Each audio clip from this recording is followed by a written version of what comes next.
prosecution outlined how accounting practices fuck? of common discussions did not. What kind of likeness is that? If they were great artists, they'll be in a museum. Evidence today may signal at least one. You fucking fodder for cartoonists now?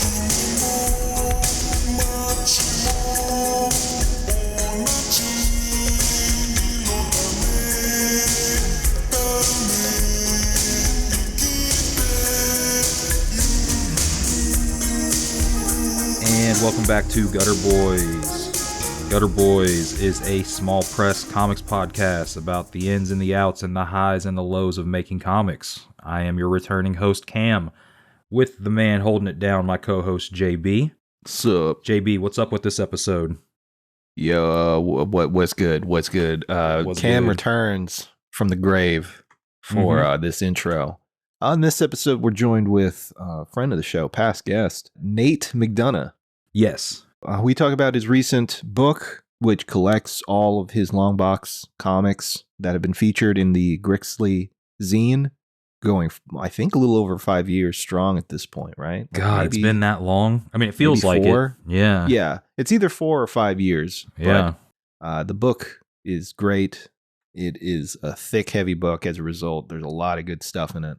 And honestly, I'll say this. Definitely one of my books of the year, but I think this book is like the quintessential comic to, you could show this to any comic fan, and if they submitted to it and actually tried to read it, they would like it.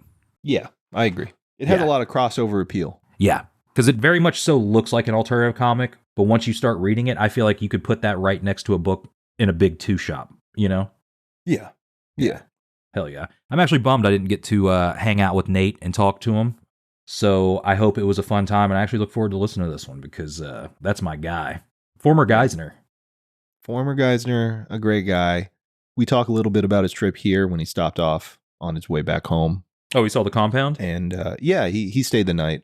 Oh, that's badass. Did you have fun with him? I didn't know that. Yeah, we had a good time. I mean, it was a work night, so we couldn't really like hang out that long. But yeah, hung out here, let him dig through my Longboxes. So I will probably be featured in a future Longboxes comic at some point. Did you sell him anything? Yeah. I sold him 2.5 Longboxes worth of stuff. Oh shit! What kind of stuff did you unload? All the comics that I've basically collected since I was a kid. Oh, okay. All right. So was it hard to part with that stuff? No. Okay. No, it wasn't. A lot of back issues of Spider-Man. A lot of back issues of Batman. I think I actually did keep some stuff. Like I kept my Mirage Turtles run. Mm-hmm. I kept the Archie Ninja Turtles run. And I kept all of my Chinese bootleg Ninja Turtle comics. Hell yeah. But everything else went to him. There was some stuff that I kind of like wish maybe I kept. Like a lot of the 80s black and white boom era comics stuff that I had. Like a lot of the weirder, off the beaten path kind of stuff that was really interesting. And I was surprised that some of that stuff even had any value. Like he picked up all of the New York Outlaw single issues that I had. Oh, hell yeah. That's like gold to collectors, I think. So had no idea that was worth anything. Because when I picked them up like 6-7 years ago, I paid maybe $3 an issue. Yeah. You know, it's they definitely were worth more worthless. than that now. Oh, they definitely are now. I didn't know that. Yeah, just, random stuff like that I'm glad we'll find a good home. For sure. Yeah, I'm looking forward to your appearance in Longboxes, and I want to see what he draws of the compound as well. So, yeah. Yeah, that'll be fun. You Hell got to meet the dog. Okay. Dogs. Do you get to meet Tony? You got to meet Tony. Yeah. All right. Hell yeah. He was what telling did me Tony think of Nate? He likes Nate. Yeah, cool, he thought Nate was really cool. But Nate was telling me that when he was doing some digging before making his way here, he had mentioned that he was on his way to Indiana, and people were like, why are you going to Indiana? And he's just like, well, my friend lives out there, and I'm staying out there, and he lives with Tony Moore, and they all just like immediately lost it. So he started gloating a little bit about that. It's funny that like, you know, Tony is definitely like a comic celebrity, you know? Like, Yeah. And you just live with that guy. So Yeah. In a very different world for sure. yeah, definitely. But yeah, no, he's still the GOAT. He's still got it. Hell yeah. So yeah, that interview with Nate is on the back half of the episode. And Nate, I'm sorry I wasn't there, but JB, again, thank you for holding it down. I know you did a good job. Let's see. We got to pay the bills, right? So if you want to support us directly online at patreon.com/gutterboys, we are all caught up now. We have a episode of Real Boys, episode 3, where we went over Scott Pilgrim versus the World with Caroline Cash. And we just did a Classico episode where we cast our own version of a reality show using cartoonists, amongst other things. So if that sounds interesting to you, support us over at gutterboys.top or patreon.com/gutterboys. 90 plus episodes over there in the archives as well. So if it's new to you, you'll have 100 plus hours of entertainment to dig through. So definitely support us online, and we are looking into revamping things over there. Additional tiers that make it more interactive, so be on the lookout for that as well. And before we get out of here, my enemy, Avi Ehrlich at Silver Sprocket, that I never show up on his episodes because I hate him. No, I'm just kidding. It's all love, Avi. I am sorry again, but Silver Sprocket sent us over another great press package with some of their new titles. So we have The Skin You're In, which is a very nice bound hardcover collection with foil imprinted by Ashley Robin Franklin. And it's a bunch of horror stories. And we actually got sent Ashley's previous work before, 1 Million Tiny Fires. And I remember saying good things about that on the pod whenever we did get that. So I was actually very excited to get this collection because I wasn't aware that it was coming out. So that was a nice surprise from Sprocket. And it's a beautiful book. We always say that, but their production value just stays insane. And the bar that people need to meet. Yeah, in terms of presentation, this might be one of my favorite releases. Yeah, it's a gorgeous book. Like, it's got a $40 price tag, but rightfully so. You can, this is a nice object. It feels like one of those like super fancy Bibles that you used to get at Books A Million. You know what it feels like? It's like those new gimmick books that Barnes and Noble charge an arm and a leg for. They'll like reprint the classics in those like library editions. It's like that. It is like that for sure. Yeah, yeah. But I actually am looking forward to reading that. We just got it, or not we, but I just got mine in the mail like 2 days ago. I'm assuming probably around the same for you. Yeah. So I haven't gotten a chance to dig into that yet. But they also did send something else over here. Yeah, we also got Bloody Mary by Nick Wynn. And this one is a soft cover, smaller. It almost feels like a fancier version of a single issue. This is if zines had production value, size-wise. Yeah, 100%, yes. But I did flip through this, haven't had a chance to read it yet, but it's more horror stuff. There's a lot of synergy with these books because they're both black and red. I was like, hell yeah. It looked nice on the press release, on your page and previews. So I see what you're going for there. Oh, and also Nate sent me some comics too after he got back home. So he depleted your long boxes and tried to fill them back up? Yeah, it was just some random issues of... I think he sent me a TMNT comic and also a couple of issues of the initial run of Punisher, the Tony Moore's run. Oh, hell yeah. Frankencastle, yeah. Did you see that Eastman and Laird are doing a new series at Image right now? No. Yeah, I flipped through it. It didn't look that. Oh, okay. Yeah, let me see what it's called just to pull it up real quick. Fuck it. No point in, but yeah, because I don't have anything nice to say about it. So yeah, but they have a new new comic that's being published by Image right now, and it's called Drawing Blood. Honestly, they're allowed to make as many shitty books as they want at this point. Yeah, and actually, I lied. Laird's not involved. It's Eastman only. That makes sense because Laird he's on the peripherals now. He used to be the primary holder of the Mirage and TMNT license, but then he sold everything off to Paramount. So he's kind of relegated to just doing his own thing now. Okay. So do they still kind of put them both out as like the poster men for TMNT, or is it just Laird, or how's that go? Yeah, they had a reconciliation kind of situation between the two, and they were able to make amends. Hell yeah. But I don't know if that actively means they're making stuff together anymore. I don't think that's the case. Like I said, I think Laird is very much kind of tapped out. Cordial in the business meetings. Yeah. Hell yeah. And Eastman has become sort of the main guy for Paramount's run on TMNT. Yeah, like the guy that does all the signings and shit, I've noticed. Yeah. Well, before we get out of here, I do want to shout out a brand new shop that opened. My buddy Robbie opened up a shop up in Hyannis, Massachusetts. I don't exactly know where that is, but if you're in Massachusetts and near that, go check out The Cape Comics. They just opened. You can go stop by and check out the new shop at 795 West Main Street. Again, that's in Hyannis, Massachusetts. And yeah, good luck to Robbie. Thanks for giving comics another place to be purchased. It's not a great business, but we appreciate you being here or there for us. Probably don't leave in me saying it's not a great business, since it's... All right. We like to stay honest here. Yeah. That's kind of our thing. All right, well, we're going to take a quick break, but when we return, I'll be joined with Nate McDonough, so stay tuned. We'll be right back. Are you ready for a wild ride? Get ready to meet the Santos sisters. Two ordinary girls with an extraordinary secret. One day, while combing the beach in their hometown of Las Brisas, the Santos sisters discovered a pair of beautiful medallions. What happens next changes their lives forever. The medallions are imbued with the powers of a goddess, Madame Sosostris, and can transform them at will into flying, gun-wielding, mask-wearing murder heroes with hearts, if not gold, then at least candy. That's right, it's a mix of Archie Comics meets Love and Rockets with a healthy dose of kick-ass action. Join Ambar and Alana as they fight crime, date dumb guys, and, well, try to stay sane in a world of assassins, zombies, crazy ex-girlfriends, and more. The Santos Sisters Volume 1 hardcover from Fantagraphics is coming to a comic shop or bookstore near you on March 11th of 2025. Don't miss out on this Technicolor tapestry of irreverent comic book fun. Santos Sisters, because life's a beach until it's not.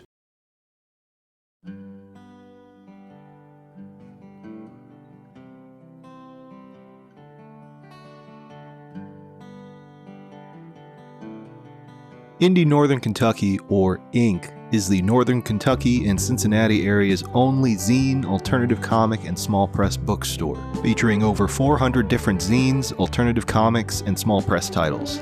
A creative space with supplies to ideate and create your own zines and comics, and an event space for your zines, comics, or book release or reading. For more information about how to sell your zines and comics at Inc., stop by indieNKY.com. That's IndieIndiesky.com. Visit our new home in Dayton, Kentucky, and read what the cool kids are reading.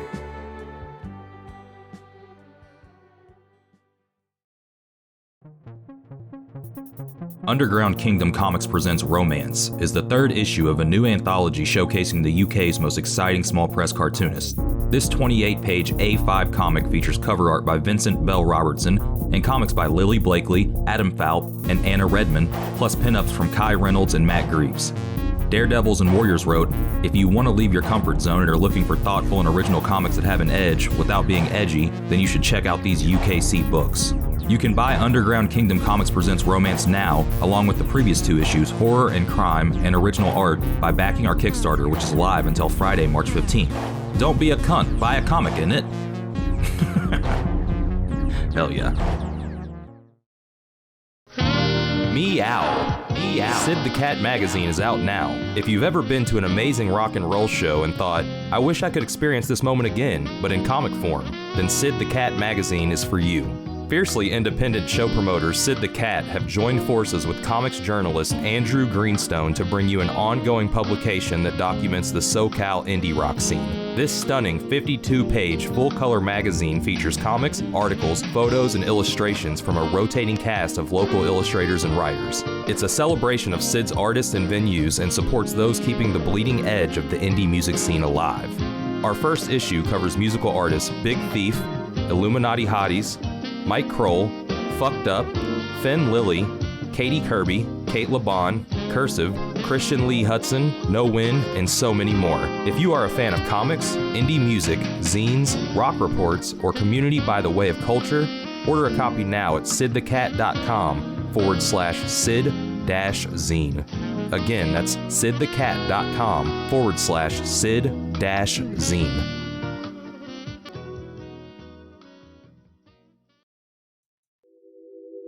Athenium Comic Art is an original art website for some of the best cartoonists in the business. They currently represent Remy Boydell, Marie Capelle-France, Nicole Gu, Jonathan Hill, Emma Hunsinger, Casey Nowak, Micah Song, and Tilly Walden. Athenium Comic Art gives fans the opportunity to own original piece of art from their favorite comics and support the artists that they love. In their short time in business, they've already shipped many iconic pages out to hardcore fans across the globe. Don't miss out on your chance to own a one-of-a-kind piece of history. Check out their website, atheniumcomicart.com, and type in Gutter Gang at checkout to receive free shipping on your first order. Again, the website is atheniumcomicart.com, and the code is Gutter Gang.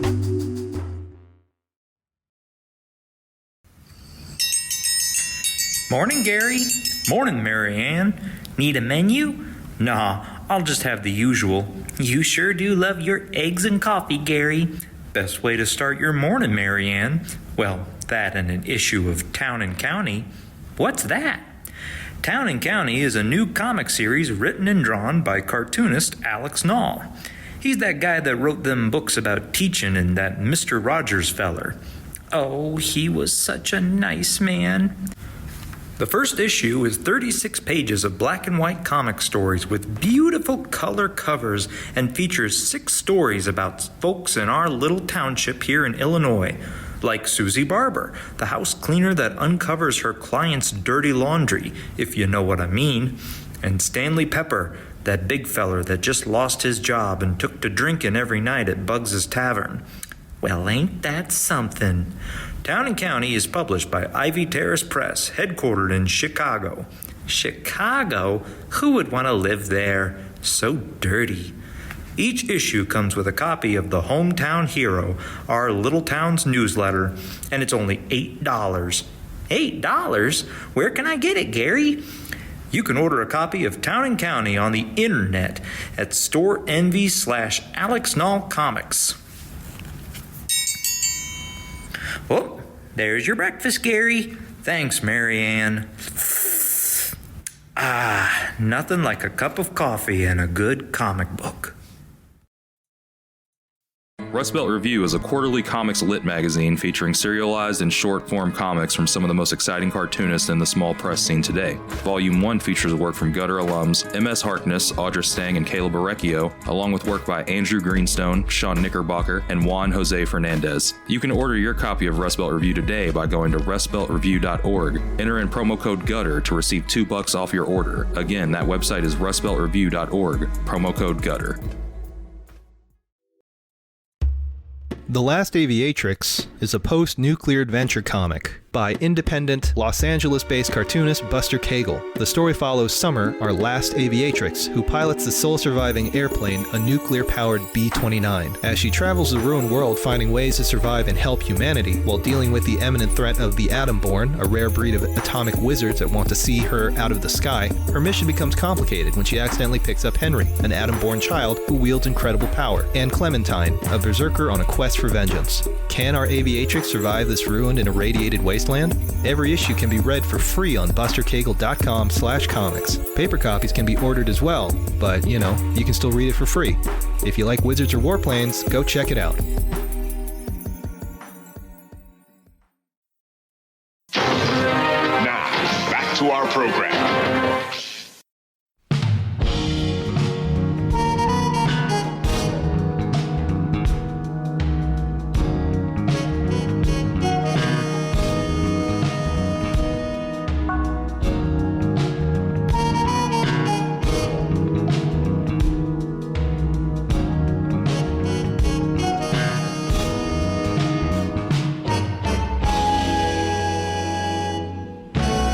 All right, and we're back from the break.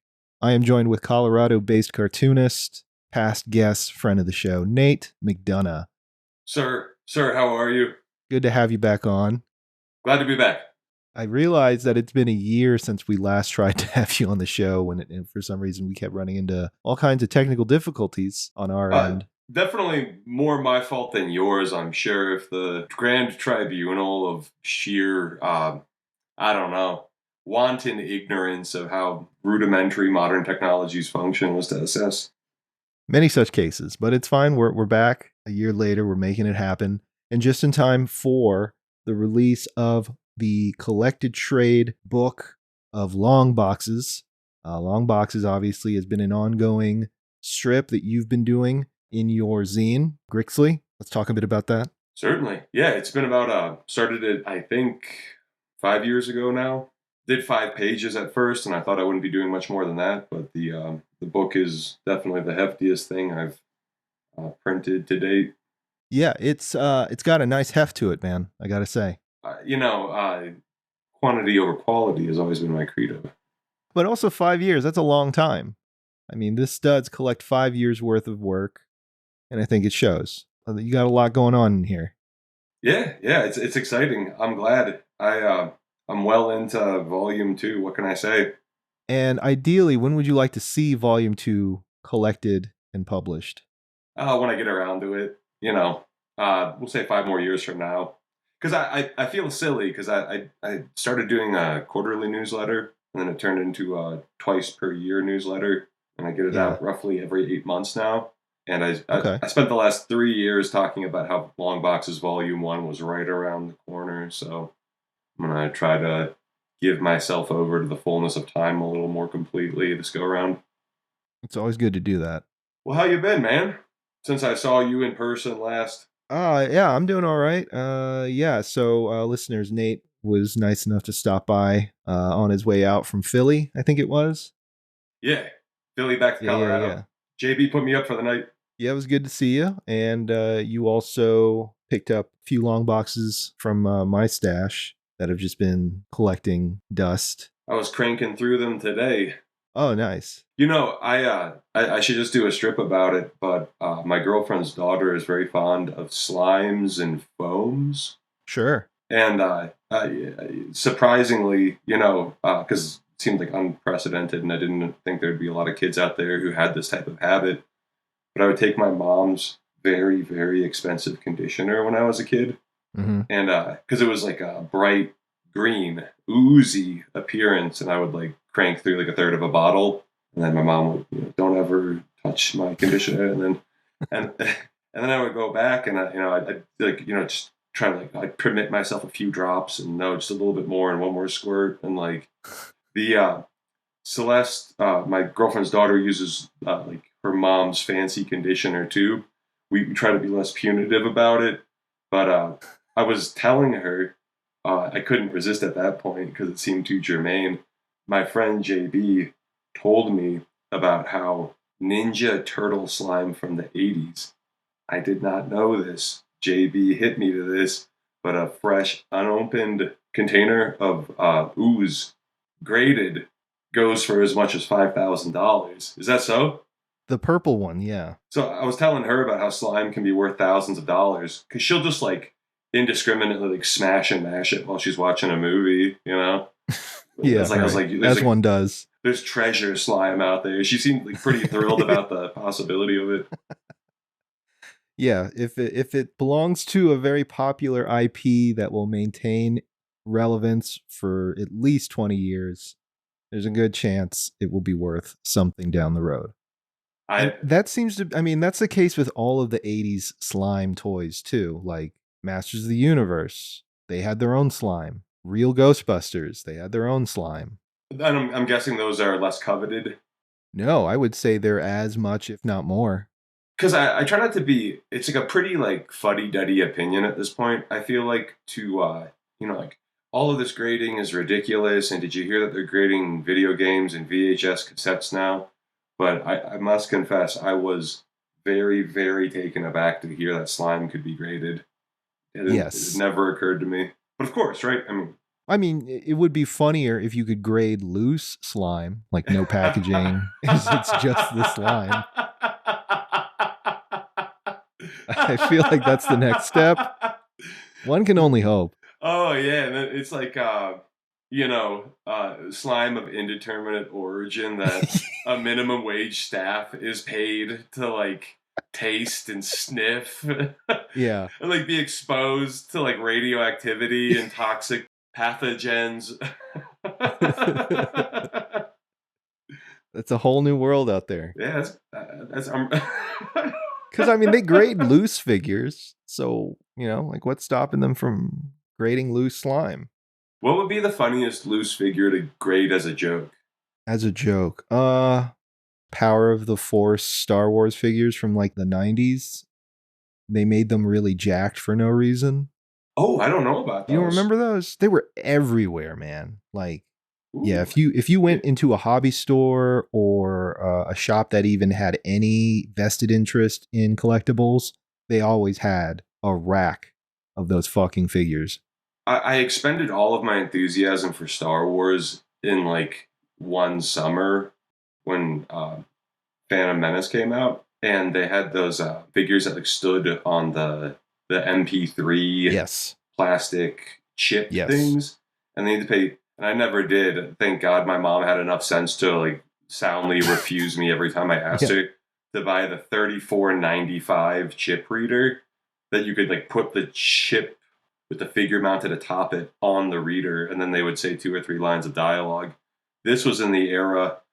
This was like shortly after. I'll digress a little bit further about MP3s because I remember about a year before seeing those, I waited in line to hear an MP3, and it was "Just Breathe" by Faith Evans, I think. But I was at the Center of Science and Industry in Columbus, Ohio, on a field trip, and I waited in lines for 25 minutes to have a person grumpily shift their weight back and forth behind me so that they could hear it next.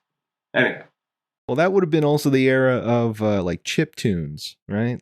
Sounds about right. Like the video game music? Yeah, I think they called them something else. There was like a toy manufacturer that made what looked like a Walkman almost, but like kidified. And you buy these like little cartridges that were preloaded with a song, but only one song. And it would be like a really low quality version of, whatever pop song they were selling. My buddy Alex Rudolph, I bought like 2.5 long boxes from you 2 days after I bought 2.5 long boxes of comics from my buddy Alex in Philly. Yeah. And one of his conditions was that I had to take the Hitch that could own the Hitch disc, Hitch starring William Smith, that could only be played on a PlayStation 2. That, whatever offer I made, that had to be included and must be taken with and could not be left behind. That had to be part of the package deal. Oh, but it was great because like I just like, oh, haha, I'll just throw it out on the table when I'm tabling in Philly. Audra Stang came by and said that her boyfriend still watches movies on PS2, so that if she takes it with, there's a good chance that the two of them will actually make an evening out of watching Hitch. And then she told me that, have you ever heard of the sci-fi book Ender's Game? Yeah. I read it when I was 9. And the copy that I had, I like crudely scrawled my name on the inside cover. And then I like was culling books at some point, and I left a stack of them with my buddy Bill, who was running a comic shop at the time, just for like a modicum of store credit. And he put that in the dollar section. And Audra's boyfriend was in town and bought it. The copy of Ender's Game that I had when I was 9. So he owns the copy you had with your name in it. And she was telling me that when she was getting the PSP Hitch disc from me in Philly.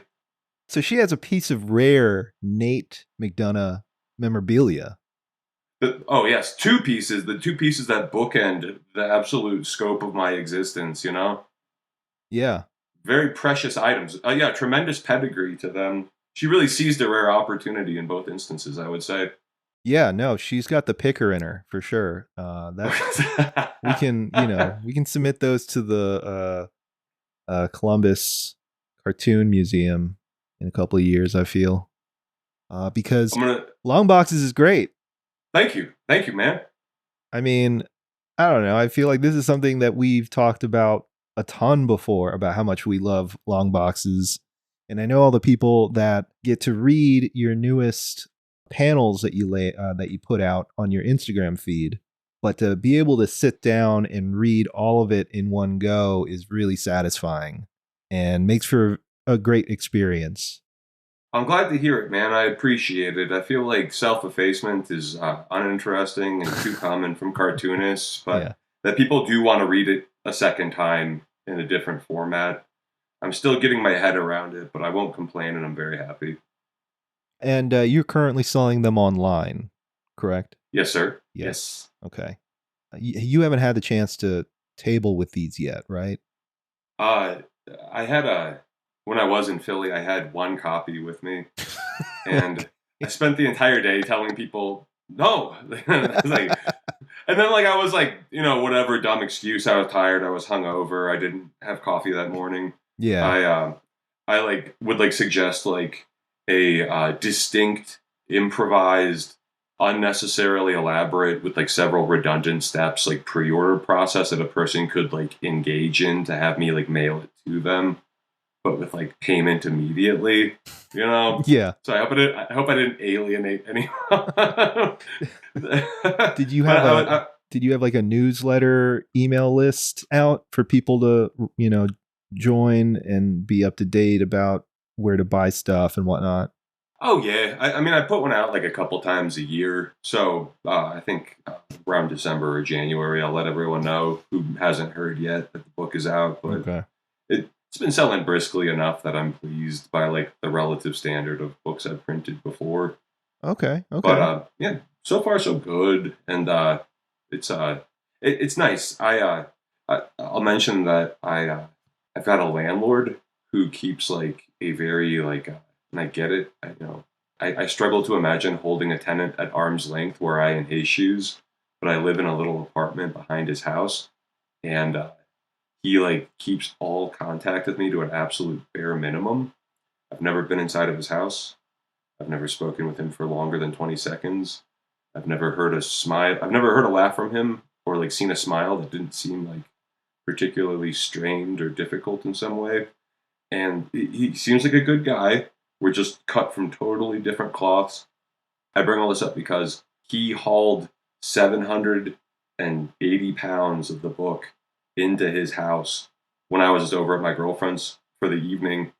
And I got back as soon as he was done hauling it into his living room.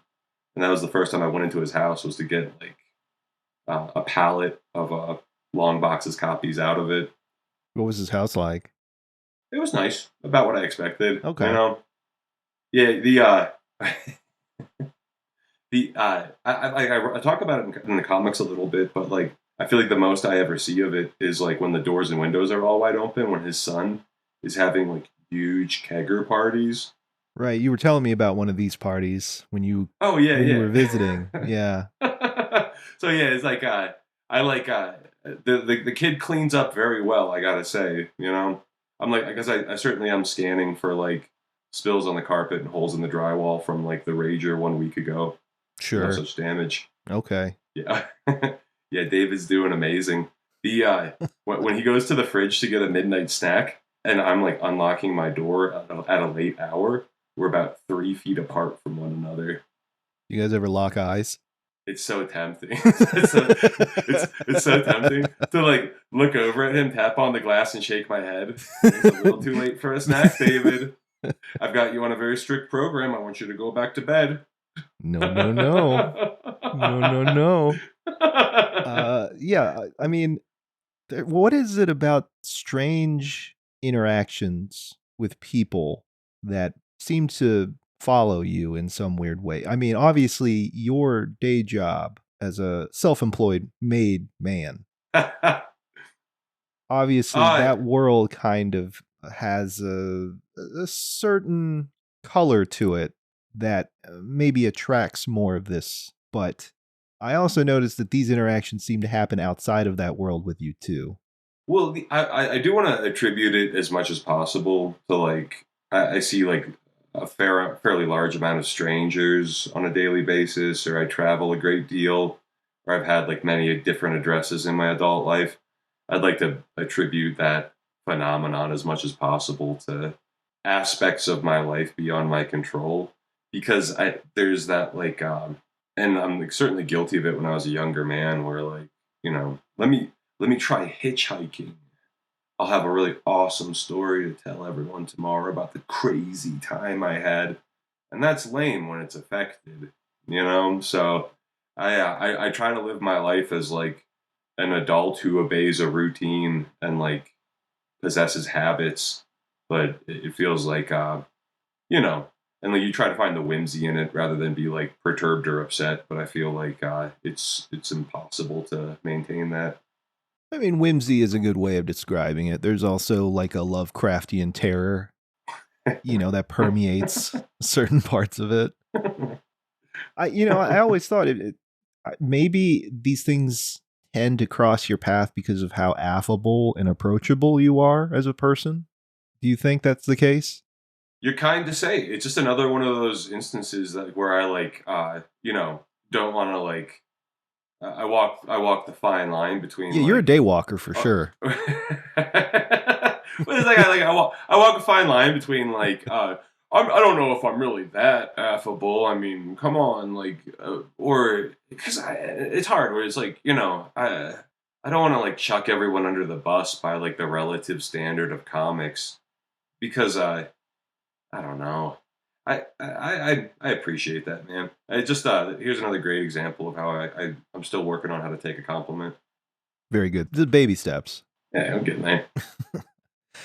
Yeah, I just we were kind of talking about this earlier. The world that you reside in, not just as someone who makes comics and in that small press publishing world, but also in your day job, there is a certain amount of, I don't want to be inflammatory with my words. There's a certain tism that seems to permeate parts of those worlds. Well, I think because I mean, you know as well as I that like the manifold definitions of autism grow increasingly diffuse and have like semi-facetious, semi-serious, but like that, like it's like just like depending on like the context and intonation that it's like it can mean so many different things. I think that it's good shorthand, honestly, for like giving somebody the benefit of the doubt when they're acting really weird. Oh yeah, I agree with that. Yeah. Yeah. So it's like permit the benefit of the doubt within reason, and because like whatever one can do to dissuade themselves from like being like badly upset by like an unstable or like badly confused or poorly behaved or like ill socialized individual, frightening behavior, unnerving behavior. Because I feel like, because I was thinking about it the other day, where I was thinking about how I mentioned when I first started doing Longboxes, I did 5 pages, and I thought, that'll do it. How much more could there be for me to say about my unique experience inside of a comic shop? And then I got taken with it, and got a life of its own, and I started having a lot of fun with it, and I started traveling. I got to a point recently where I thought, I feel like I'm repeating distinct ideas that I should like double check and inspect and make sure that it's not getting too like tedious, too bogged down in repetition. And I thought, like the first example that pops into my head is like a recurring feature in Longboxes is like times where I'm digging in a long box and somebody adjacent to me gets so close to me that they touch me. And then I get pissed, but I never like confront them about it. And I sulk and I fume and I do a comic about it. And I ruminate on how people could be so damaged and strange. But I was thinking the other day, I was like, oh, if I like document, and not to say that like, oh, I feel like badly violated or like seriously rattled in a way like where I must like communicate it to paper to feel better. But it's like, that's an adequately remarkable experience to relate as anecdote each and every time it happens. When a stranger touches you, Yeah. Yeah, I'd like to think that if a studio head got a hold of Longboxes and decided to pick up the IP and adapt it into a series or a movie, that would be a great working title. when a stranger touches me. you. That's the made for TV. Yes, absolutely. That's like the after school movie version. I would be very pleased with that. Oh yeah, but it's a picture of me leering lasciviously on the cover on the poster. Yeah. And then you get like, that's like the red herring. You get misstepped. It's like a guy very much like me who approaches me and rubs himself against me unexpectedly. Yeah. Oh, but I wanted to mention, I just thought I wanted to give a shout out to, I can't remember who precisely it was, but somebody in my comments on Instagram told me that I should say something and advocate for myself the next time that I am touched by a person while digging through long boxes. And I did, and it worked out great. So thanks, I appreciate it. I'm going to stick with that habit from now on. So what was the response that you had in that interaction? Well, yeah, forgive me, because I tie myself in knots like this, where like I was talking to you and Tony about it, and I tell you about it now, and then I'll draw a comic about it that you'll be kind enough to read. God bless you, thank you so much. Like a month from now, but that as he like pulled comic, so he it was just like a dude who was like, his arm was against mine, his like forearm ran along mine, his elbow was touching mine, and as he pulled comics out of his box, they ran against my hand, and I could like smell his breath and like hear him breathing, and then it was going on for about like 5 or 6 seconds, and I it took nothing more than turning to look at him, and which like that, like I think people are, because it's interesting that like people are so shy to like actually like look at each other and speak to one another in these like environments like where the hogs are slopped and all the long boxes are thrown out, and the men come filing in as soon as the doors open and are trying to like beat the other to the really good find, but that they're not shy to like make actual contact with one another. But that like the violation for me of like having or no, I'm being a little facetious here, but like the annoyance of having a guy like rub up against me like that. Being in your space, in my space, it's like I find myself like trying to like cleave or like hedge away from like a sexual language. And then as I do, it feels like I'm doubling down on it. It's like, no, exactly, in my space, in my personal radius, whatever. But then it's like, is it that like, puts me off in the same way that me just looking at him put him off? Yeah. Where it's like me just turning to like make eye contact with him was like a thing that like he must experience so rarely that he feels like shocked and like upset and put off whenever it actually happens. So I did. And I belabor it, and I go into like an unnecessary amount of detail about all the minutia in this. But I said to him, "I'm nearly finished." Yeah. And he took a step back, and he said, "Oh well, I just I wasn't not like I was trying to you." And then like he just like stalled out. He like it's like the wheel didn't catch, it found no purchase on his like, you're the one who's acting weird, not me. And then he like gave up and ran away. It felt fantastic, Yeah, that's a real Sigma move. Right, yeah. Now that you mention it, absolutely. Absolutely dominating another person that way.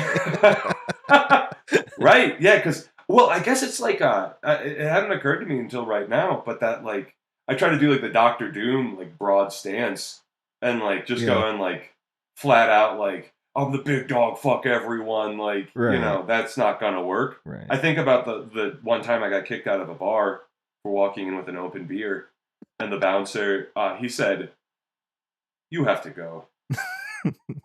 And like that was perfect, right? Because if he had been like, "Hey, sorry, like I don't mean to be, you don't mind, could you please like that wouldn't have worked." But then if he was like, "You gotta get out of here, you motherfucker," it's like, Lord only knows what dumb shit I would have done, but I doubt he would have been that successful. But yeah, maybe there is something to this Sigma mindset now that you mention it. Yeah, just being direct and aloof. That's all it is? Maybe. I'm a subscriber. Direct and aloof sounds like the way to go. Yeah. And maybe that's the only thing certain people respond to. Sounds about right. Yeah. Yeah, and I mean, I'm right. No, and I guess like I like compress all of like social interaction to like, how can I like make buying comics as minimally painful as possible? Of course, it can be nicer than that. I'm going to be direct and aloof with my loved ones. I'm going to be direct and aloof in even the most intimate of contexts. That's really the way to go, right? I'm fixed on it now. We'll try it out for the next 5 to 10 years and see how it goes. I would love to see a Nate McDonough that's like absolutely black pilled in like 10 years. I was thinking about that today. No, I mean, not to get like too melancholic or like I don't know, serious, or like modern real world issues are bad and distressing about it, but that I don't know, because I don't think I like invest a tremendous amount of time into like what do other people think about me. Like, I would die if like there was anyone in the world who didn't like me, but like there are people out there who think I have consumed pills of all different varieties. Or no, I mean, I don't know. That like there must be someone in my life who thinks like, oh my God, Nate really did take the black pill at this one particular point. You know what I mean? Sure. And then like somebody like asks them like, oh, how's Nate doing? They'd be like, oh, 2022, maybe 2023, black pill for sure. Like he's Nate's been Joker-fied. I don't know what's going on.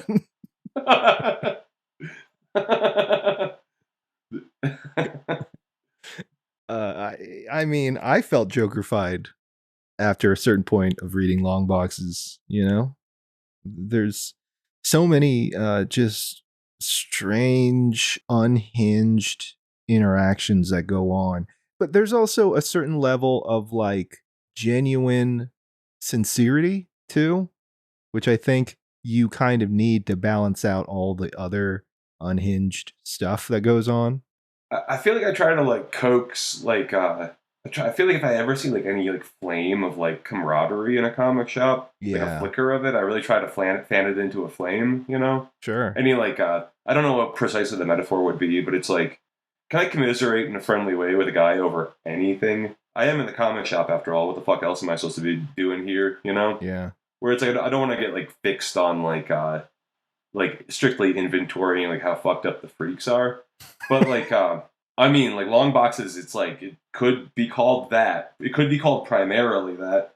I think that what trips me up. I mean, it's like I try not to let it like. I mean, I'm already Joker-fied, so I guess I don't have to worry about it. But, yeah, you're fine. It's like getting vaccinated. I wish that people put as much work into letting you know that the Joker pill is as crucial as a vaccine. Anyhow, dear Lord. So I go into like one comic shop every now and then, you know, not an everyday thing, especially anymore. Maybe like it's like, I guess by like the standard of like your average person, like if I'm going into like 100 or 200 a year, that sounds crazy. But I think about like what a minute like 1% of 1% of 1% of 1% of 1% of 1% of everything that's going on in every comic shop in America I am witnessing from 1 month to the next, if you know what I mean. Where it's like I like I go to such pains to like turn over every rock and like, you know, find all of the out of the way places and find shops that are barely even shops or have no presence on the internet, or like hanging on by a thread, or they just opened up, or they're going out of business, or whatever.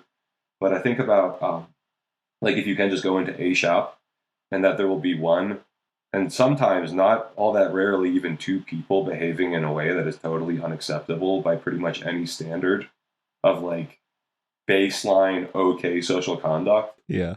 That it's like there's a lot to be extrapolated from that, a lot of really negative conclusions that one can draw. But I think about how it's just like another important reminder of how difficult it is as a comics fan or otherwise, but particularly as like somebody like a comic shop lifer, to just like be even a little bit understood by the people in your life. Yeah. Or like the people who like, you know, still like permit you to contact them, you know? Right. Where like, because it, you know, and like I try not to, I don't know. I could go on and on about it, but like just like how nice it feels to like, obviously like, to be like listened to, but then like beyond that to be understood. And then when you see somebody who's like being a freak in a comic shop, like I think about like it's easy to like produce some measure of empathy instantly, where I think about how they're like so distant and alienated from either of those feelings. Right. Anyhow, I would say you are the Jane Goodall of comics hogs, and it's a very important role to have. You know.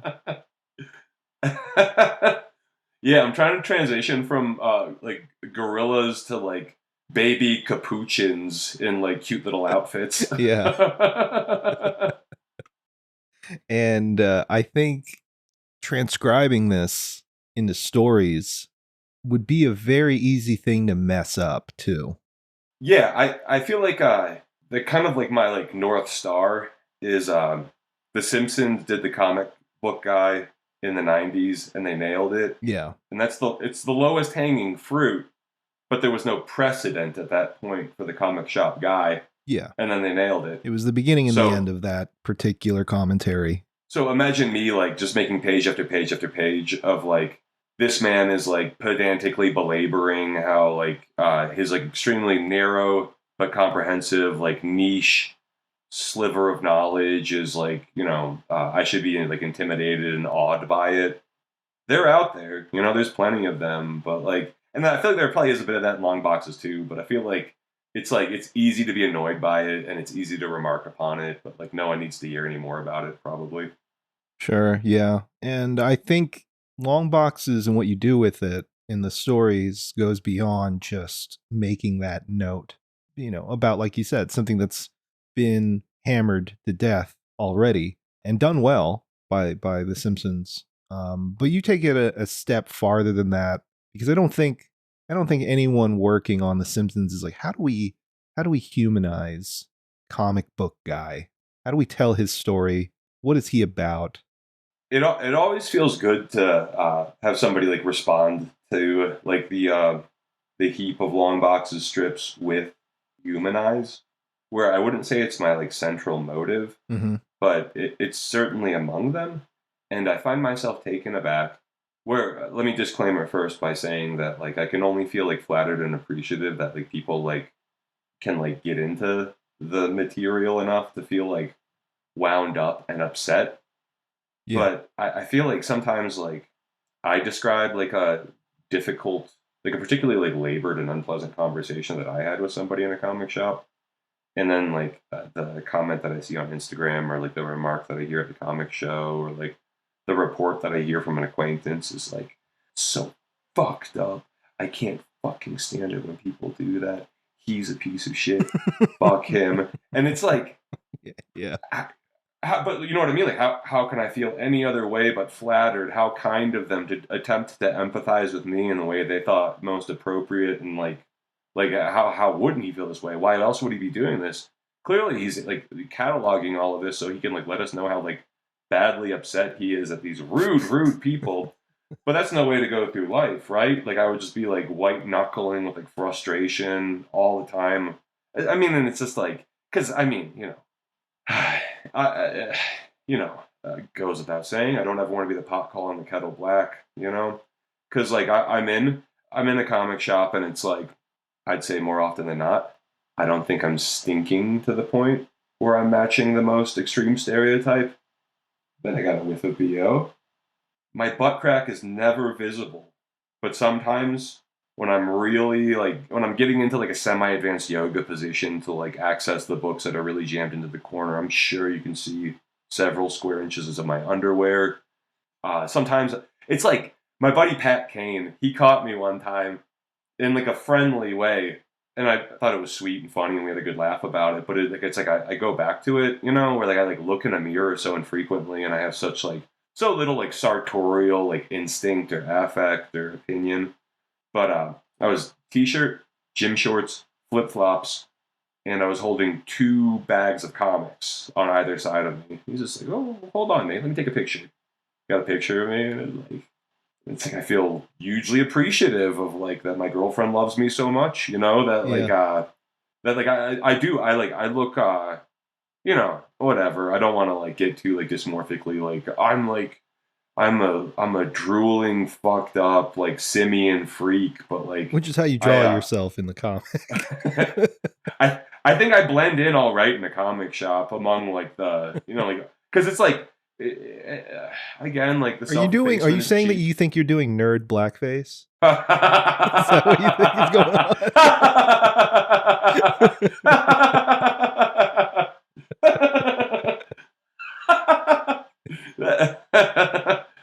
I think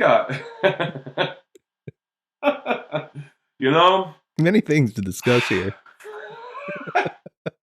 I want to defend myself by saying it's never occurred to me, but since it never has occurred to me, right, it must be very bad. Yeah, that's what I'm doing must be very severely beyond remediation. I would never. It's so beyond the pale. Yeah, I'm trying to think of like if I ever like if really wanted to be like a gruesome stereotype, just like be like identifiable from like 100 feet away as like that guy's going to be a problem. I want to avoid a conversation with him. What more I could do? I feel like we could put together a list. Yeah, no, for sure. It's like I'd say like a Sonic the Hedgehog T-shirt, Sonic the Hedgehog baseball cap. Yeah. What's on the backpack? No. Sonic the Hedgehog T-shirt and like a very blunt Christian message hat. Like no subtlety. What tattoo on my forearm? Like something from God of War? Oh man. Maybe just the Bethesda logo? That's good. That's really good. Wow. As a tattoo? Yeah. Boring font. Just like we focus group it, and we cycle the Sonic. We cycle the Sonic, the blunt Christian message, and the Bethesda logo. We cycle them through shirt, hat, arm. Yeah. 3 different versions. Yeah, just, different permutations of it. See what works best. Yeah. Also the location of the stain on the shirt, very important. I'm thinking about even like a khaki shorts with like khaki cargo shorts with like a butt crack. Oh yeah, like sweat stain. Yeah. How many cargo pockets are we talking on this thing? Pockets inside of pockets and on top of pockets. Okay, yeah. I want this to look like a Jim Lee drawing. Like just pouches and pockets and. Ooh, that'd be good. Cargo short, Jim Lee X-Men. You're kind enough to tell me how I humanize the unwashed denizens of the comic shop, and then I go full force into really hacking them apart. Did you see the arrest of Chris Chan video? Yes, I have. It's in Henrico, Virginia, where my buddy Jason Hamlin has his comic shop. Okay. I kind of want to ask him.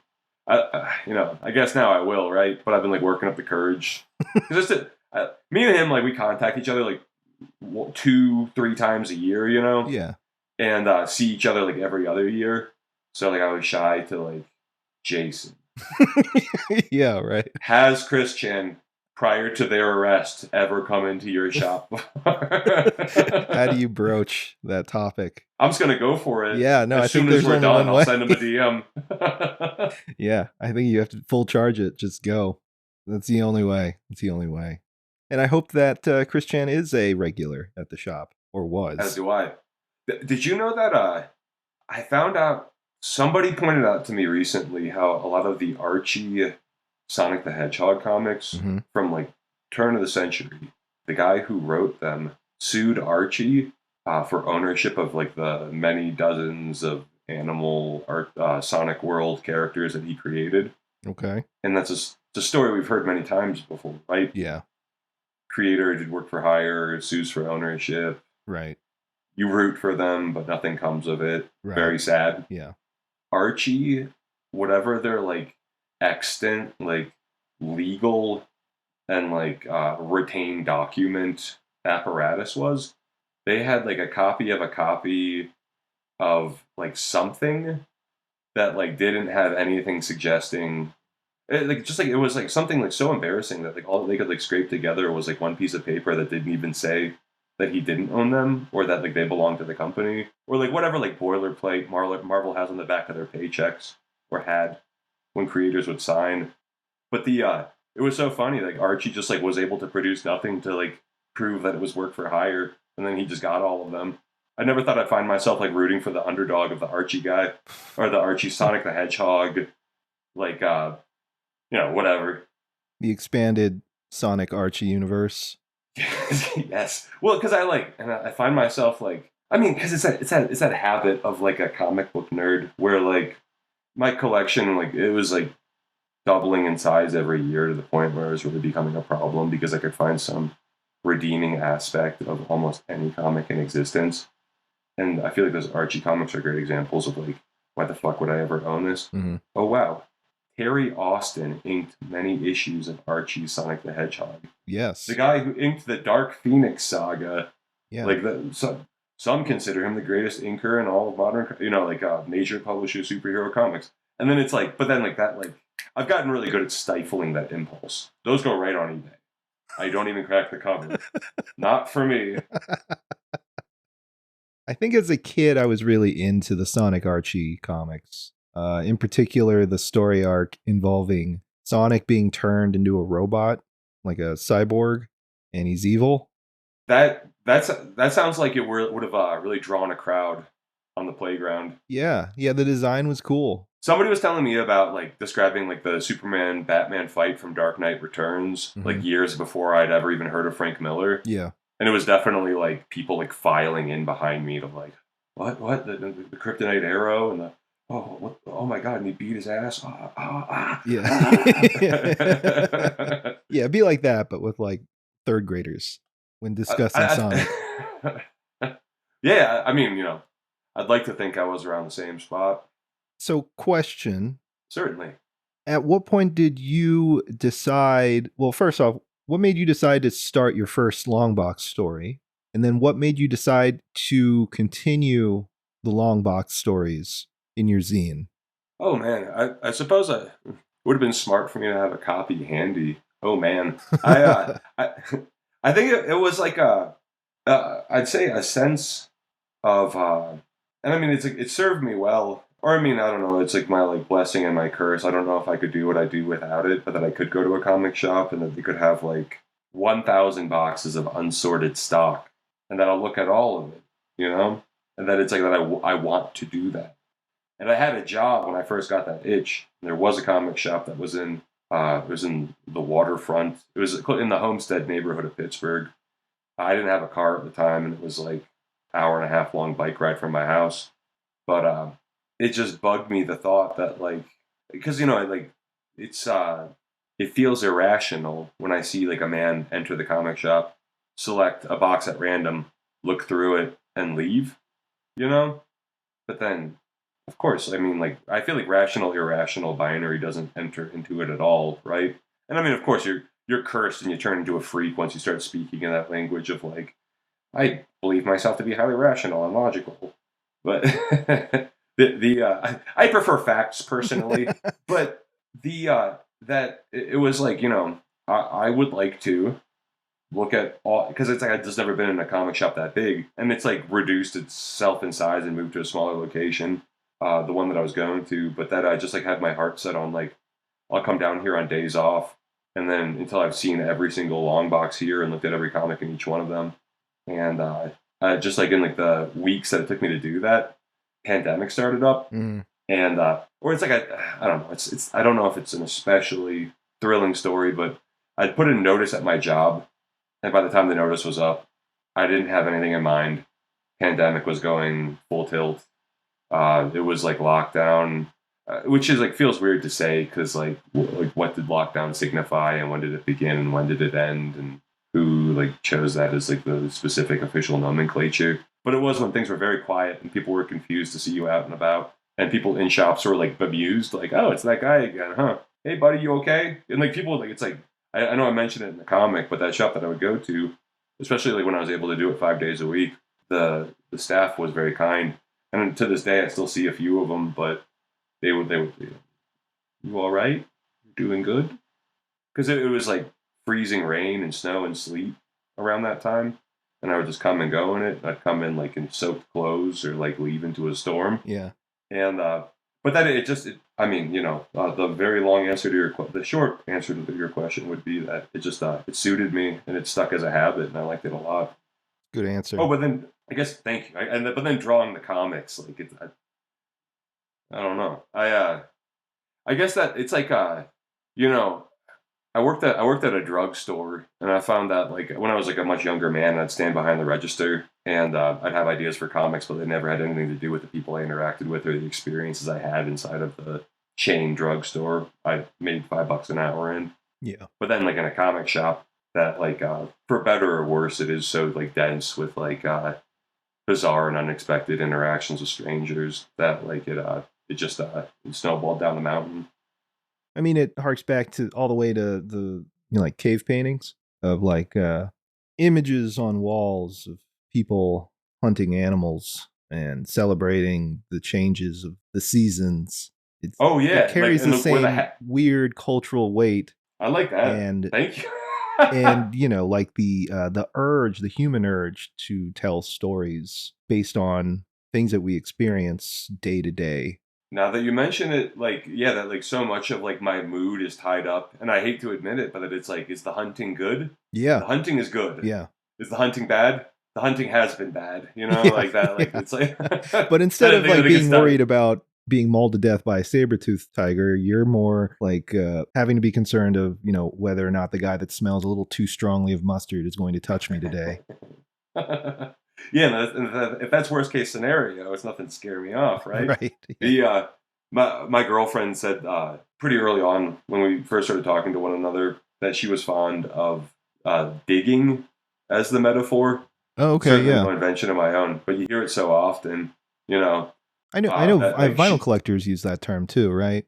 Right. Definitely. That's probably where I picked it up. Was like, there's at some point I'm gonna like write an article about like all of like the myriad influences on like writing about buying and selling comics, but because I feel like there are obvious ones where like Harvey Pekar wrote, and he did those great strips with Crumb about buying and selling records, and then Bag would do these like there'd be these cool little B plots in an issue of Hate where he'd be in like some like nasty old drunk's apartment. The guy slept on the floor, but he had like the best comics like stacked up on either side of his bed. Yeah.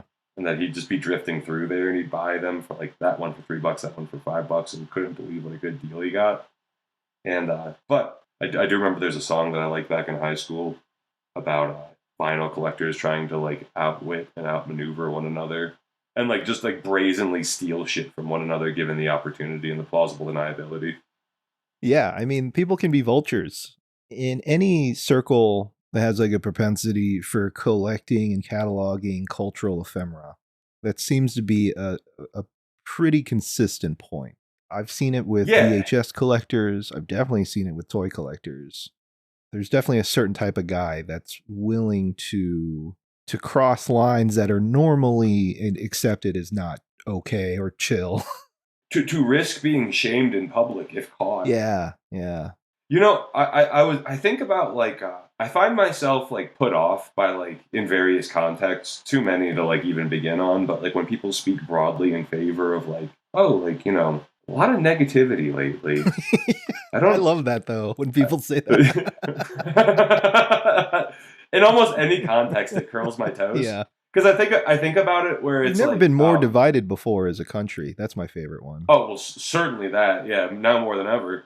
If I had my druthers, at least in like the microcosm of a comic shop, where it's like you speak of like how the propensity that the collectors have to like connive and backstab, and just like like the prism in their mind of all people they witness. Like that like it goes through the prism of like dehumanization, where it's just like I don't give a fuck about him. Fuck him. Yeah. It's like if he finds like that, like given the opportunity, I would rifle through his stack and steal anything that's worth more than $5. That like it's happened to me, Yeah. But it feels like it would be insane for me to cry about it. I'll definitely draw a comic about it, and if I had my druthers, I wouldn't change a thing. Because wouldn't it be crazy if I started advocating for like hardcore comic collectors and like especially like the flippers and the pickers and like the whatever, like the filthily baldly mercantile barnacle that like attached itself to like comic shops and comics commerce.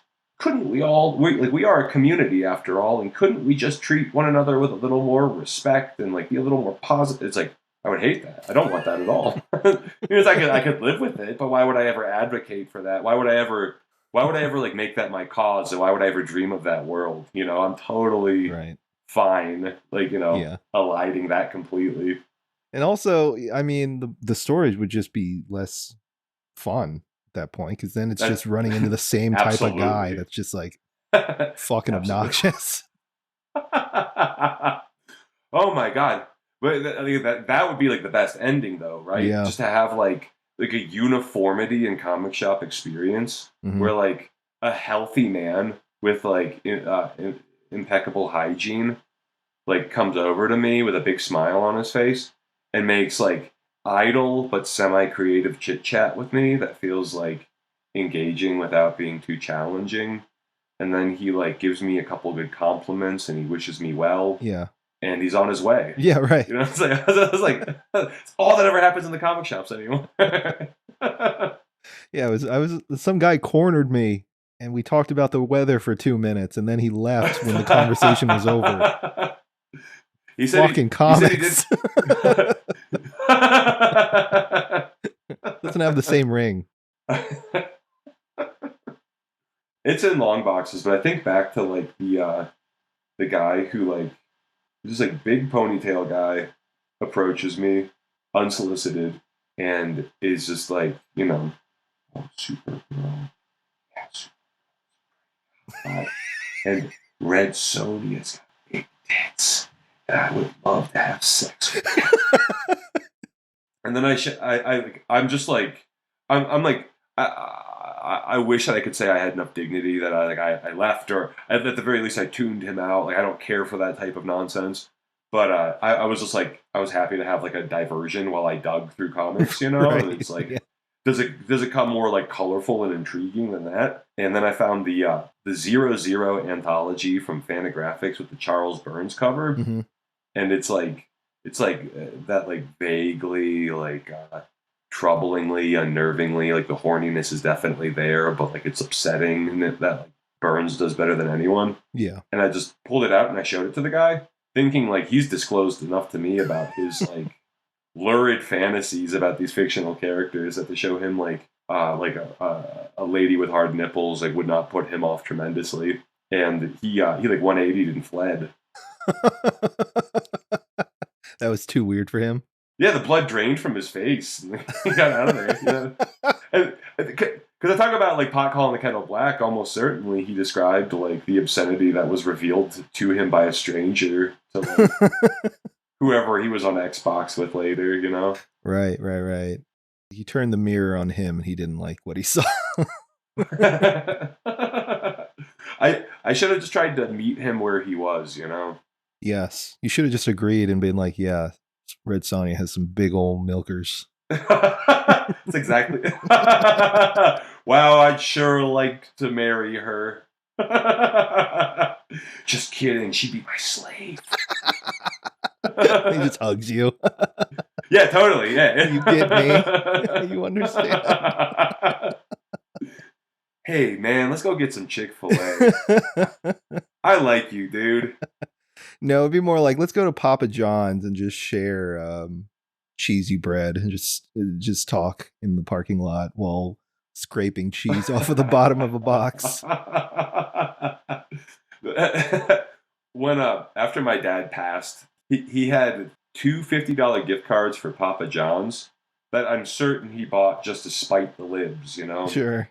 And then he had 4 boxes of Franzia Chablis. So it was I find as I get older, like I'm less inclined to like, oh yes, I'd like to review the cocktail menu, or like, oh, you have several hundred beers on tap, fantastic. That it's I'd love to see my options narrowed in a very like pronounced way, so that it was like, oh, I see, it's Papa John's and boxed wine all weekend for me and my sisters. That's all we'll have as we mourn. Perfect. Yeah. Yeah. Very, very. I mean, going back to The Simpsons, it's very much a Mountain Dew or crab juice type of situation.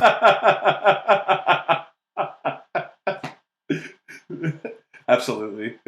I know we're running a little past an hour. I don't want to keep you too long. I know you got shit to do.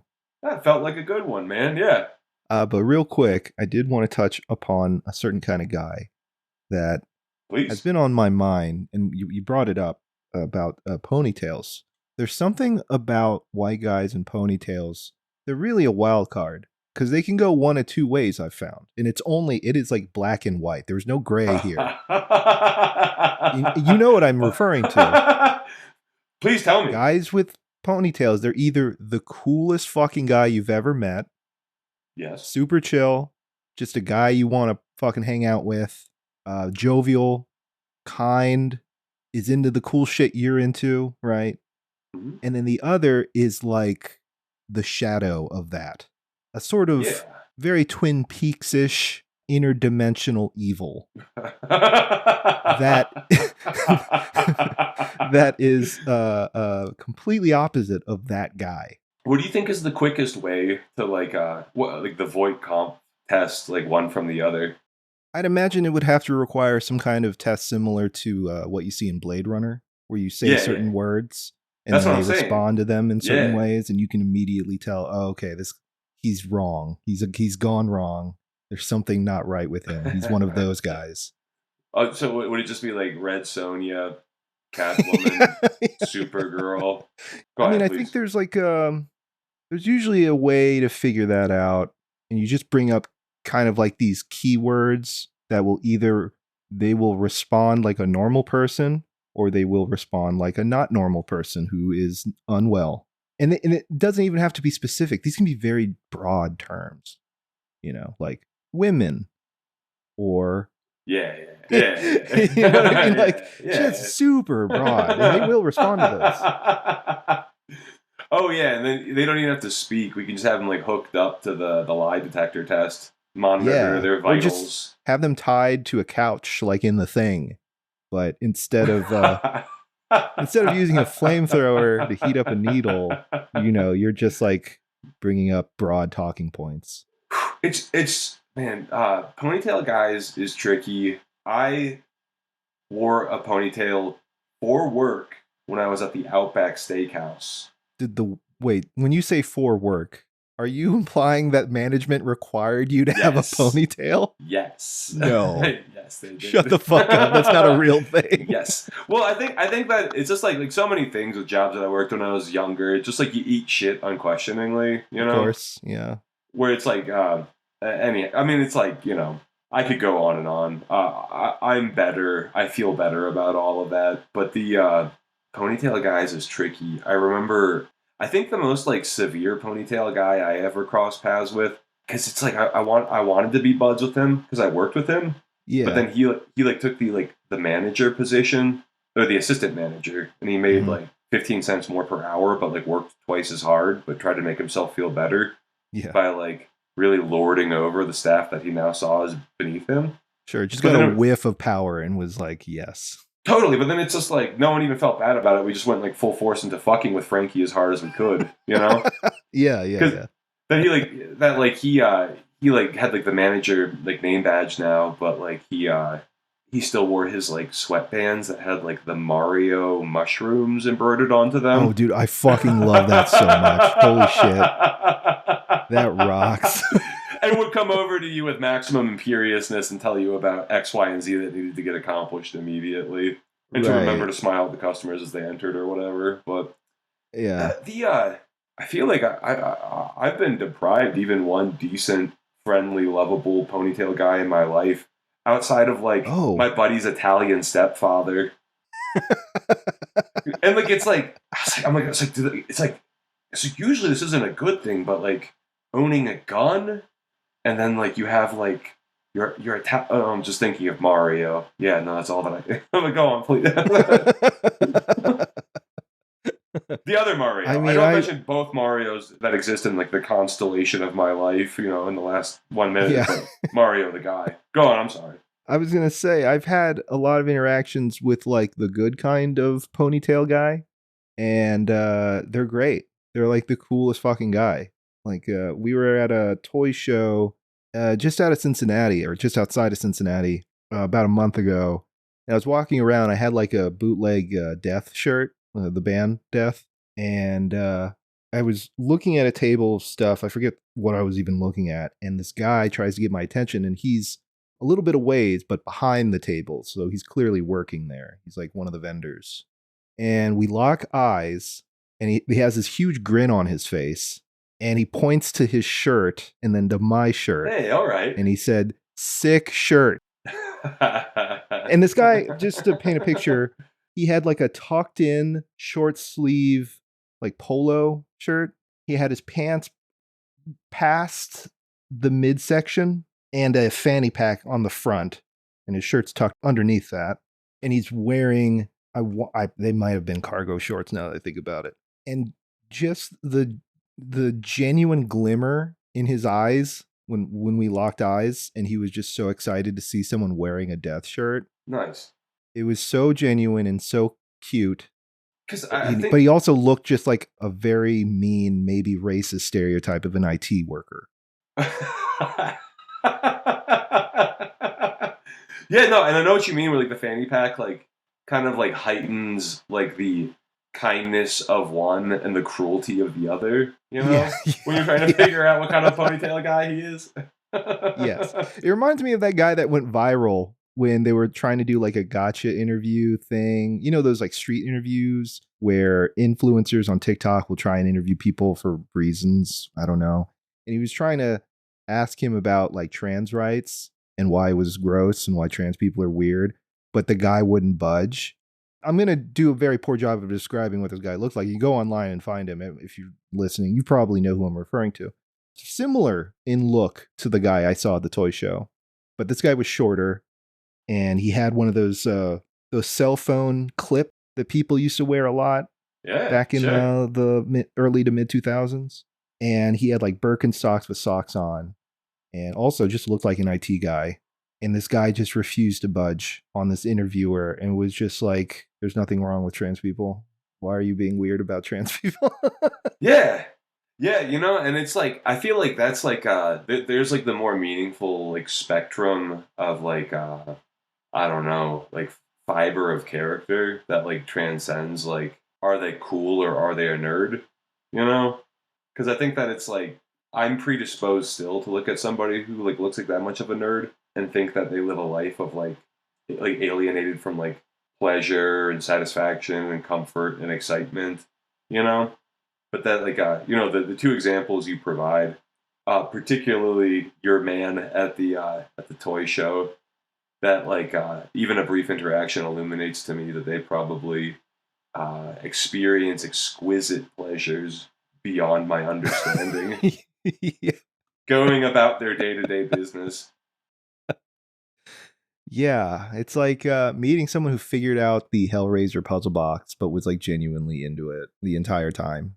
The whole experience. It was fine and good and cool, and more people should learn about it because it's actually a positive time to have. Explained it matter-of-factly as though they'd done it 1,000 times before in a YouTube video that was 2 minutes and 38 seconds long. Right, like describing it the way you read a slip of paper that comes with a CD player that, you know, describes the how to put batteries in it, you know, like that kind of. Precisely. And I think like those types of guys are great because there's no attempt at being what modern society deems as acceptable or cool. Yeah, no, for sure. Right, where it's just like but they are just very much their own person, and they're very comfortable in their own skin. Right. But they're also not pieces of shit. Like whatever hardships they experience being that person did not break them enough to become bitter and dark and corrupted the way the other kind of ponytail guy has become. The Schrodinger quality to it is absolutely there. Yeah, that like Schrodinger's ponytail, yeah. That's such a perfect way to summarize that particular conundrum of type of guy. it does feel like a breakthrough. Yeah, I mean, I think the ponytail is very salient, though, for sure. I could like go down a bunch of different like pop culture niches and like hobbyist preoccupations that like have like a similar like one or the other. You got to talk to them. You'll get there fast, you know. I think maybe that's the funniest part about it too. Is like you can like you take a deep breath and brace yourself, and then in 5 to 10 seconds you'll know. Yeah, like a fire hydrant of information. Yeah, useless facts just pumped out. You know, this as someone who runs a podcast, I never want to say no to the opportunity to seize upon any chance for content. So I feel like this ponytail discussion, we can table it and put it for a bonus episode on the Patreon, because that is, I feel like, a very salient issue to discuss within the Gutter Boys expanded universe. Absolutely. I leave it all to your discretion. Now that you have me thinking about it, yes, you could spend an hour and a half just talking about this particular guy.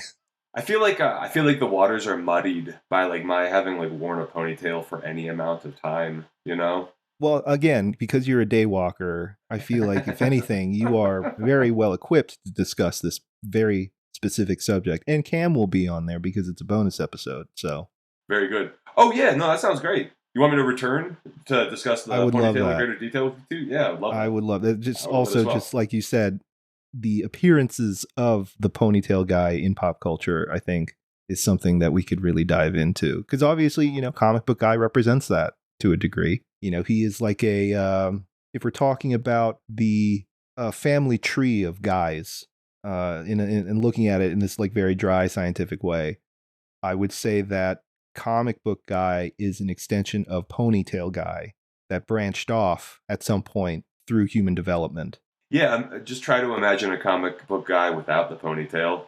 Right. It's hard. I mean, you could do it, but it's not nearly as effective. And I think also like the that like even though my comic book guy like fractured off of the like you know, it was like a subspecies of ponytail guy, he is the monolithic figure that all ponytailed figures in fiction, reality, or otherwise stand in some relative position to.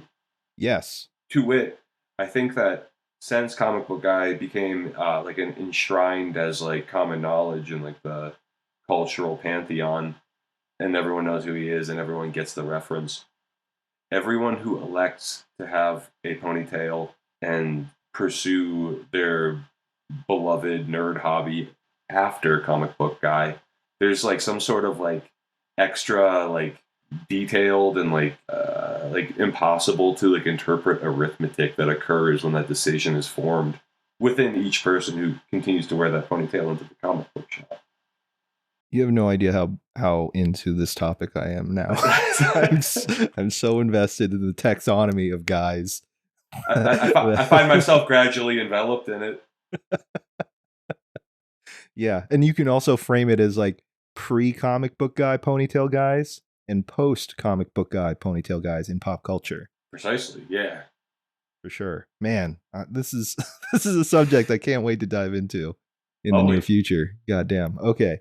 Nate, is there anything you want to plug? How can people find you online? How can they buy themselves a wonderful copy of your fantastic, arguably one of the best books of the year, Longboxes? How can they get that in their hands? Thank you. I appreciate it. Find me as Grixly Cola, Grixlycola. My name is Nate McDonough. I'm sure the intrepid and clever among you will find me just fine. If you seek further contact with me or wish to see more of my work. What's your eBay handle so that they can send you messages there? I was doing some shit talking on eBay today. On eBay? Yeah, there was a guy who bought a comic from me, took 3 days to pay for it, and then returned it after having it for 2 weeks. Package unopened. And so I waited. After 3 months, I would no longer be able to like find and message him. But after 2 months, he's no longer able to give me feedback. So Should I read it real quick? Yes, please. This My is eBay another hand- subject that we didn't even get to touch on, the world of eBay, because that is, it is genuinely wild. We'll limit it to this because it is a for real, sincerely, don't even get me started subject, and you're kind to indulge me. That when I saw Cam after Marina's wedding in Columbus, I definitely described some of my eBay shit talking to you then, and now it's fixed as habit. As much as I try to keep a lid on it and hide it. I mean, just say it loud, say it proud, brother. Amen. Okay, so to this fellow, I asked him on August 20th, 3 days after he won an auction, "Are you paying for this?" Yeah. He replied, a little courtesy of kindness. Asking would go a long way. Period. You're welcome. This was back in August. Today, this morning, I saw fit to dig up this thread, and I replied to him, "Should I have begged you to pay for the auction you won days after you won it? Obsequiously peppered my plea with pleases and thank yous. You're a curmudgeonly, enormously entitled time waster. Loser." Pretty cool stuff. I'm gonna go and brag to my girlfriend about how I owned his ass. I mean, as a closing statement, I think it's important whenever you fulfill the role of sort of like a father figure-esque situation to be a good role model for that child. Show them how the real world works and how to respond in those situations. And I feel like you gloating about bullying a strange man on eBay is fucking perfect. And a message that a child really needs to hear. She could strictly never argue with a fool from me and nothing else, but one of these days she'll peel back the veil and see what a petty man I truly am. You're very generous to give me that evaluation. I appreciate it. You say pettiness. I see justice. Amen. Yes. Yeah, I should have read it through Christian Bale, Batman Gritted Teeth. All right, folks. Well, that'll do it for this episode of Gutter Boys. Thanks so much for joining. Want to thank Nate for coming on again. And really, what a journey. JB, absolutely a pleasure. So good to talk to you. Good to see your face, man. I miss you, buddy. Miss you too. And listeners, I miss you. So stay gutter. Mwah. You're such a cliche.